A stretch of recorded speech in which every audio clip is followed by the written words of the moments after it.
মারবো না তো কি করবো? এই যে দেখ তোরা কি সুন্দর চলাফেরা করো, তোর হাতে মোবাইল আছে, আমার হাতে কি মোবাইল আছে? আব্বারে কইছিলাম যে আমার একটা মোবাইল কিনে দাও, ফেসবুক চালামু, ইউটিউব চালামু। তারপরেও মনে করে যে আমারে মারছে তো মারছেই, মোবাইল তো কিনে দেই নাই। আমি বুঝতে পারছি দোস্ত, আমি যখনই তোর কাছে আহি আমি তোর চেহারার দিকে তাকালে আমার কলিজাটা ফাইটটা জায়গা, বুকটা ফাইটটা জায়গা বন্ধু। আমি এর অবস্থা আছি যে আমার বন্ধুর জন্য আমি কিছু করতে পারতাছি না।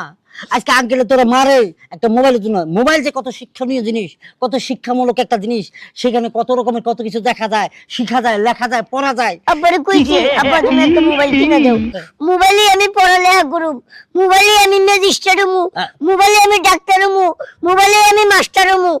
মন্দির পুজো আমার কথা বুঝেই না। আব্বারে কইছি মোবাইলে আমি পুলিশ হমু। কি হবি তুই? পুলিশ। হালা পালা পুলিশ হওয়া কি আছে সহজ? হ্যাঁ, পুলিশ হইতে হইলে মানে 5 ফিট 6 ইঞ্চি, পুলিশ হচ্ছে 2.5 ফুট। তা 2.5 ফুটে কেমনি কি করবি? আরে বলো তোর আমি বুঝাই ঘুর। আজকাল মোবাইলে এসব হইতে হলে মনে করো যে কোনো সাইজ মাইজ লাগে না। আমি মনে করো যে মোবাইলে ফর্ম ফিল আপ আছে, ফর্ম ফিল আপে যদি আমি দেখাই যে আমার বয়স এত, আমার যোগ্যতা এত, আমার হাইট এত, আমার হেড এত, তারা ফর্মটাই অ্যাকসেপ্ট করবো, আমি পুলিশ হয়ে গেছি আর আমি আমার ডিউটি পালন করতে থাকি। ওরে বাবা, তুই তোর স্বপ্ন দেখতেই থাক ওই জায়গায়, কিন্তু ওইটা বাদ দিয়ে তুই আরো কিছু স্বপ্ন আছে না? মোবাইলটা যদি তোর হাতে থাকে। ওরে বাবা রে, স্বপ্ন থাকলেই বাবার কাছে মোবাইল দেখছিলাম, মোবাইলই তো কিনে দেয় নাই, তাহলে আর আমার স্বপ্ন কেমনে পুরো নেব? তোর কপালটা অনেক ভালো, তোর কপালটা অনেক ভালো। আমি যাইতাছিলাম আমার এক বান্ধবী, তার একটা মোবাইল আমার দিছে বেস্ট, যে যা পারো একটু লয়ে দে, আমার টাকার দরকার। তা আমিও যাইতেছিলাম মার্কেটের দিকে, অটো তোর রাস্তায় পেয়ে গেলাম। বন্ধু হিসাবে আমি জীবনে তোর জন্য কোনো কিছু করতে পারি নাই, তাই চিন্তা ভাবনাটা আমার মাথার মধ্যে আসছিল যে তোর জন্য কিছু করি। এই কারণে তোর বাসায় আইছিলাম। পাড়া আমি কি বাটন মোবাইল নেবো? আমার লাগবে টাচ মোবাইল, টাচ। আরে বাবা, এটা টাচ মোবাইলই, এই নে, দেখ এটা টাচ মোবাইল, এটা টাচ। তুই আমার লগে মজা করবে না, সেটা আমি বুঝছি। তুই এনতে যা না, আমি একলা একলা বইয়া বইয়া মন খারাপ করে বইয়া এই দেখ, চায়া দেখ, মাইয়া ওটাও দেখ, মোবাইলটাও দেখ। এটা হচ্ছে আমার বন্ধু মানে বান্ধবী আর কি, বুঝছ বন্ধু? এটা টাচ মোবাইল। হ্যাঁ, হ্যাঁ, এটাই ব্যস্ত গেছে, এটাই ব্যস্ত গেছে। এটা কয় টাকা? ও তো চাইতেছে 1000, 1500, 2000 যা দেয়। কিন্তু আমার কাছে তো 1 টাকা নাই।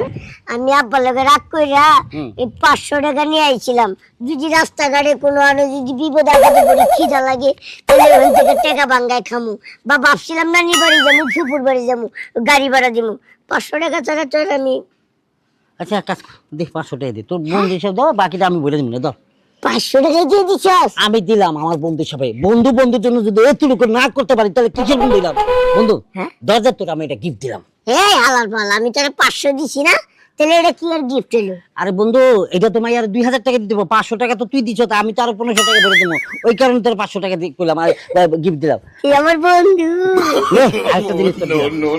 এটা হচ্ছে ফ্যান লাভলি। এটা মুখে মাখা রোজে বইয়া থাকলো, সারাদিন গেম খেললো। কি করে?